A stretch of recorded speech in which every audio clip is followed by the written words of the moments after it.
In 1900, a storm forced a boat of sponge divers to shelter beside a tiny Greek island. 45 meters below them lay a shipwreck 2,000 years old. Among the treasure they hauled up was a corroded lump of bronze the size of a shoebox. Nobody realized it yet. But they were holding a computer, built 2,000 years ago. This machine could predict eclipses years in advance. It tracked the sun, the moon, and the planets. It even counted down to the next Olympic Games. Nothing this complex would exist again for over 1,000 years. This is the story of the world's first computer, how humanity lost it, and how we finally cracked it open. At first glance, it's underwhelming. Green, crusted, broken into 82 fragments. But hidden inside were at least 30 interlocking bronze gears, each cut by hand with tiny triangular teeth. Turn a crank on the side, and the entire cosmos moves. On the front was a great dial, ringed with the Greek zodiac and the 365 days of the year. Pointers swept across it, showing you exactly where the sun and the moon sat in the sky, on any date you chose, past or future. One detail is pure genius, a little ball painted half silver and half black. As you turned the crank, it slowly rotated, showing the exact phase of the moon that night. New, crescent, half, full. A tiny working moon living inside a machine. Turn it around, and it borders on unbelievable. Two great spiral dials on the back. One tracked a 19-year cycle that keeps the sun and moon in step. The other predicted eclipses, decades ahead, down to the hour, and even hinted at the color the moon might turn. There was even a small dial that counted down to the great athletic festivals, including the Olympic Games. A 2,000-year-old machine that could tell you when the next Olympics would be held. To grasp how impossible this feels, nothing else this mechanically complex is known anywhere on Earth for the next 1,400 years. Not until the giant astronomical clocks of medieval Europe. It is, roughly, like finding a laptop in a Stone Age cave. So where did it come from? Around the 1st century BC, a huge cargo ship set sail, heavy with bronze and marble statues, glassware, coins, and luxuries, probably from the coast of what's now Turkey, bound for Rome. It never arrived. Somewhere near the island of Antikythera, the ship went down, dragging its treasure and its impossible machine to the seabed.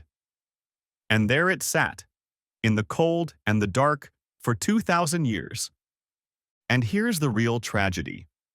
A machine this refined wasn't a lucky accident. It took generations of accumulated skill. Yet no second example has ever been found.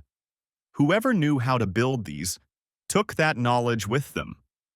It vanished from history. The knowledge stayed buried until 1900. Captain Dimitrios Kontos and his sponge divers, sheltering from a storm, went down and surfaced pale and shaking. They'd seen a heap of rotting corpses on the seafloor, except they weren't bodies. They were bronze statues. They had found the wreck.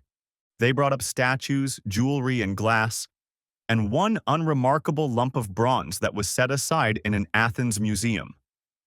Months later, as it dried, it split open on its own. Inside was a gear. A precise machined gear.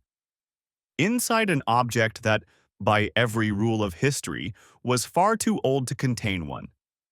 For decades, no one could explain it. The fragments were too corroded, the gears fused into solid green blocks. Some scholars flatly refused to believe it was Greek at all. Surely no ancient people built something this advanced. It was almost too much to accept. The breakthrough came from a technology the Greeks could never have imagined. X-rays. In 2005, Researchers wheeled in an 8-ton X-ray scanner and looked straight through the corrosion into the machine's frozen guts without touching a single fragile piece. What they found stunned everyone. Not just gears, yes, yuo, but thousands of tiny Greek letters hidden inside the metal. A built-in instruction manual describing the sky, naming the planets, explaining how to read the machine. A user's guide, engraved in bronze 2,000 years ago. Armed with those scans, teams began rebuilding it, gear by gear. In 2021, one group unveiled a complete model of the front, a whole Greek cosmos, the sun, the moon, and all 5 planets they knew, every one of them wheeling around from a single turn of the hand crank. And it worked. And the newest twist is almost poetic.